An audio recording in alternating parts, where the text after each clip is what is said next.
E aí pessoal, tudo bem? Bem-vindos a outro vídeo do canal Coleção Paralela. Eu sou o Rodrigo e hoje é dia de a gente falar de um personagem que já devia ter aparecido com mais destaque nesse canal, né? Já apareceu alguma coisa dele, mas só rapidinho num vídeo de aquisições que eu fiz quando eu adquiri um lote aí de quadrinhos. Eu mostrei que adquiri uma edição, na verdade justamente essa edição aqui. Mas hoje a gente vai falar mais demoradamente dele, Mr. No, né? Um personagem que tem toda uma simpatia, toda uma mítica, todo um folclore em volta dele que eu gosto muito. Quando eu falo folclore, eu estou me referindo a uma coisa muito particular, muito minha, né? A maneira como eu conheci Mr. No, as primeiras histórias que eu li dele, né, são coisas que ficaram gravadas na minha mente e, curiosamente, ele nunca foi um dos meus personagens prediletos naquela época, mas ficou na minha mente. E recentemente eu tive a oportunidade de adquirir esse Mr. No aqui, a Mr. No número 2 da editora Record, né? Uma edição bastante parruda, né? A Record publicava com aquela lombadinha quadrada e tal. E essa edição é muito especial para mim porque ela traz essa história, O Último Cangaceiro. E eu tive contato com essa história quando eu era menino. Foram a primeira vez que eu vi Mr. No, quando eu tomei conhecimento da existência deste personagem, que eu achei muito estranho o nome. Eu achei Mr. No um nome muito estranho. Eu lembro de que a edição que caiu nas minhas mãos era uma edição que não tinha capa. Olha isso. A edição estava sem capa. E era essa história, O Último Cangaceiro. Só que não era a história completa. Aqui, nessa edição da Record, a história está completa, né? A edição está com a história fechada. Tem aqui começo, meio e fim certinho. E na história que eu li não havia. A história havia sido dividida em duas partes e a revista que chegou às minhas mãos, além de estar sem a capa, ainda era só o desfecho da história, não tinha o começo. Mas eu gostei demais, eu lembro que me chamou muita atenção, porque até então eu nunca havia lido uma história de um personagem que não era brasileiro vivendo uma aventura no Brasil, ainda mais no Nordeste. Eu não tenho certeza, eu desconfio que aquela edição que chegou às minhas mãos quando eu era moleque era da Noblet, era o Mr. No da Noblet. Eu desconfio, mas não posso afirmar, porque olha só que curioso.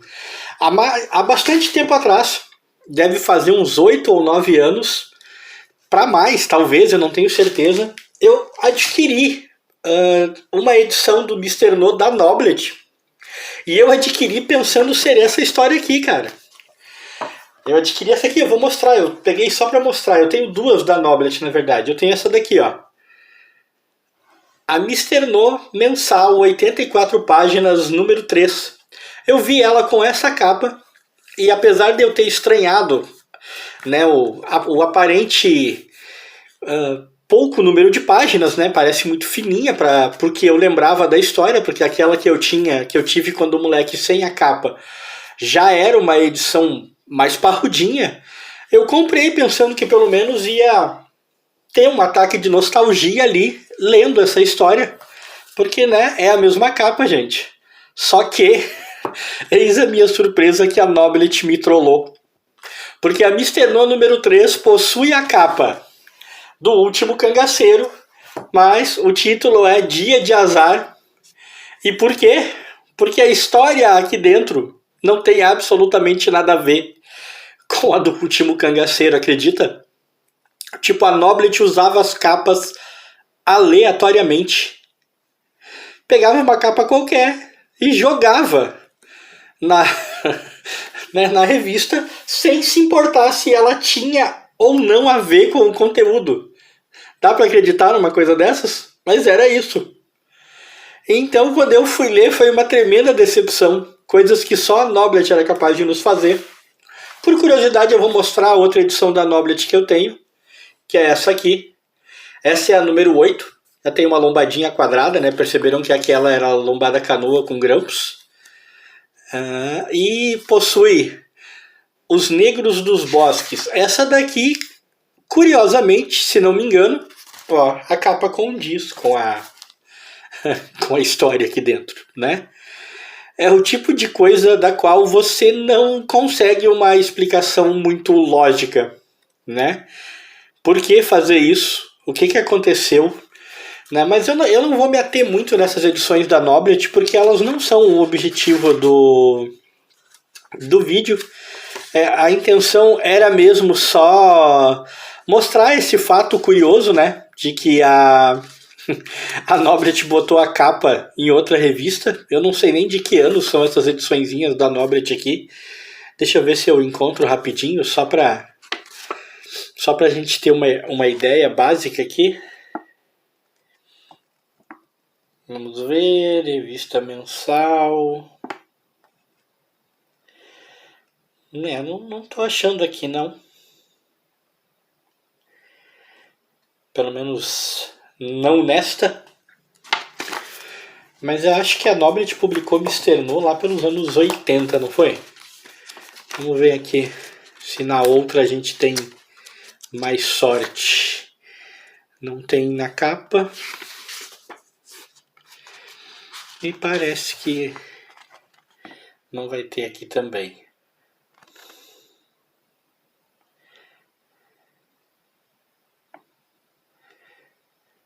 Aqui até tem uma data ali, 73, mas eu não sei afirmar se essa seria a data de publicação mesmo, né?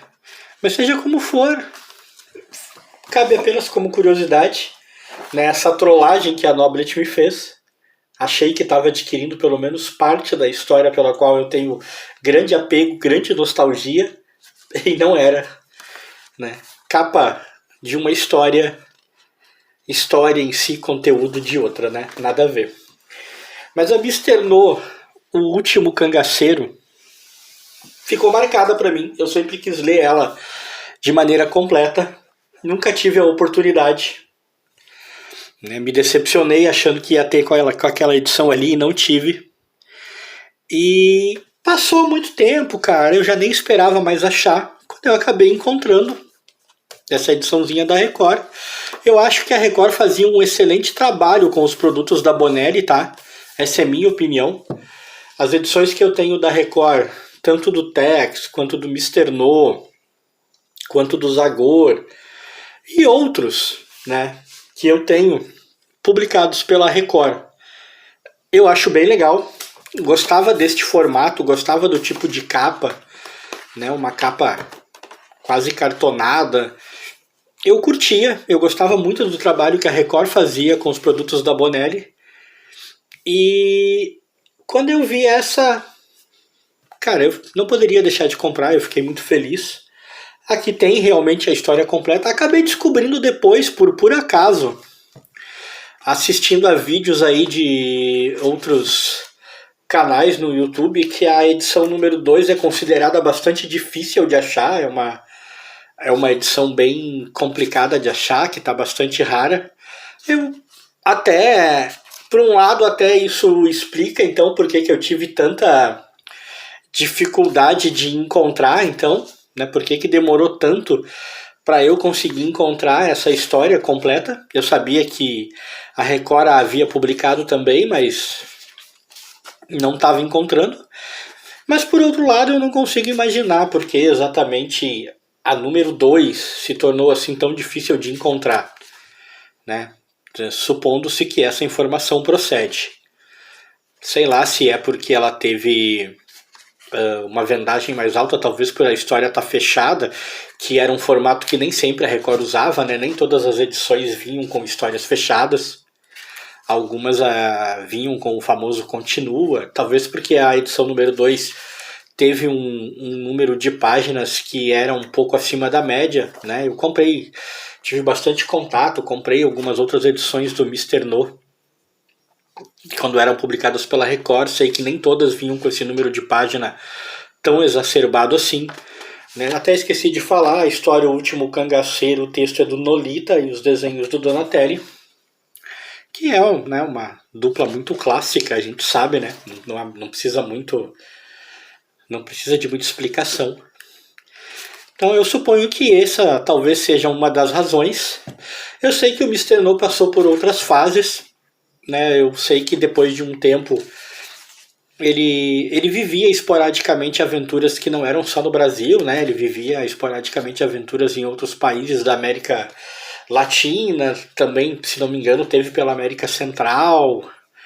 Então, e em fases mais modernas, eu acho até que eu tenho alguma coisa em outras edições aí. Eu sei que ele viveu suas aventuras também em outros países, né? E que ele viveu a maior parte das suas aventuras depois de um tempo em outros países, ou pelo menos teve uma grande fase em outros países. Mas eu sou da época em que o Mister No realmente impressionava o leitor brasileiro, porque as suas aventuras eram no Brasil. Talvez fosse o grande diferencial, né? Não que não tivéssemos quadrinhos brasileiros, óbvio que tínhamos, e tínhamos personagens brasileiros vivendo suas aventuras no país. Mas tinha alguma coisa de diferente na ideia de um personagem que você sabia que não só a nacionalidade do personagem, ficcionalmente falando, não era brasileira, como a origem dele, né? Vinha de uma editora italiana e vivia suas histórias no nosso país. Aquilo tinha um gosto diferente. Eu lembro que entre os meus amigos e eu era uma coisa que nos causou muito interesse, nos causou certa sensação, né? Olha, os caras escrevem e a gente brincava de apontar fatos como, por exemplo, que nenhum brasileiro na revista parecia brasileiro. Aqui, por exemplo, né? Isso parece um brasileiro típico para vocês? Não, né? E é para ser um cara do Nordeste, né? É para ser um nordestino. Da onde que parece? Onde estão os traços brasileiros nesses caras? Os nomes também eram nomes latinos para todo lado. Isso nos divertia e acabava compondo. Era uma época em que não tinha mimimi, né, gente? Era uma época. Hoje em dia tudo é mimimi, né? Mas era uma época em que não tinha mimimi, não tinha reclamação, não tinha essa coisa de ficar ofendido por tudo. Isso acabava agregando um certo charme pro personagem, né? A gente não achava ruim o fato de que nenhum brasileiro parecia brasileiro nas aventuras do Mister No, embora as aventuras fossem no Brasil. Era charmoso, era interessante ver a ideia que os italianos tinham do que era o Brasil, né? A geografia que eles davam pro Brasil, que quando se tratava de pontos mundialmente conhecidos até era bem correta, quando se tratava de imaginar um pouco as coisas desse país, às vezes eles viajavam um bocado, né? Os nomes, a aparência, isso tudo dava sabor à história. O Mister No, durante um tempo, foi o personagem da Bonelli que mais despertou meu interesse e os dos meus amigos na época. E, como eu disse, não porque necessariamente a gente lia pra caramba, mas, né, a gente não lia, éramos fanáticos por outros personagens, éramos filhos da Marvel e da DC, né? Queríamos o Super-Homem e o Homem-Aranha, mas quando se tratava de sair um pouco desse eixo, tivemos nosso interesse muito despertado pelo Mister No, talvez durante um tempo até acima do Tex, porque ele era o cara que vivia suas aventuras no Brasil. E a gente queria ver como isso soava. Essa história em especial é realmente muito boa. Ela é tão boa quanto eu me lembrava, mas aí vai também um adendo, vai também o fato de que tem muita memória afetiva envolvida, entendeu? Ela parece muito boa, ela parece muito legal, mas é porque eu tenho uma memória afetiva muito forte. Quando eu li ela com cuidado, dessa vez finalmente completa, eu pude perceber o quanto eu gosto dela, porque eu ali, quando era moleque, né, e fiquei sempre desejoso de poder ler inteira, mas ao mesmo tempo eu não pude deixar de fazer uma análise mais fria e de ver que sobre certos aspectos é também uma história muito simples, né? É também uma história sem grandes criações, grandes reviravoltas, é uma história muito violenta, né? As histórias do Mister No muitas vezes são bastante violentas e essa é uma história muito violenta, tem muita luta, muita morte aqui, né? Não há dúvida.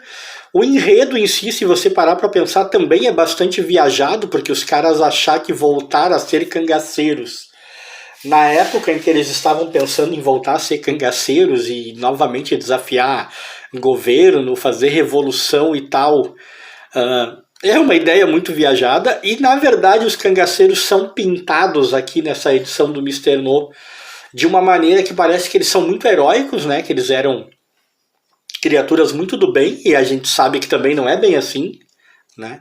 Os caras não eram assim tão heróicos, não eram assim os mocinhos. Tiveram seus momentos, provavelmente, mas a crueldade também reinava entre eles e muito mal foi feito pelos grupos do cangaço da época. Então tem muita viagem, tem muita maquiagem para fazer a história funcionar, né? Tem todas aquelas coisas em que a gente está acostumado a ver em adaptações de quadrinhos, principalmente quando são os gringos, né? Quando são os caras lá de fora criando histórias com o folclore aqui do Brasil ou os fatos históricos aqui do Brasil. Tem aqui também personagens muito convenientes que aparecem de maneira muito conveniente, tiram uma coragem muito conveniente para ajudar o Mr. No. Tem ele usando todo aquele charme dele no final das contas com a mocinha que aparece. Ou seja, olhando a uma luz mais fria da razão hoje em dia, é uma história bastante comum. Não há o que negar. Mas ela sempre me pegou. Eu tenho um carinho muito grande por essa história e estou muito feliz de finalmente ter conseguido completar a leitura.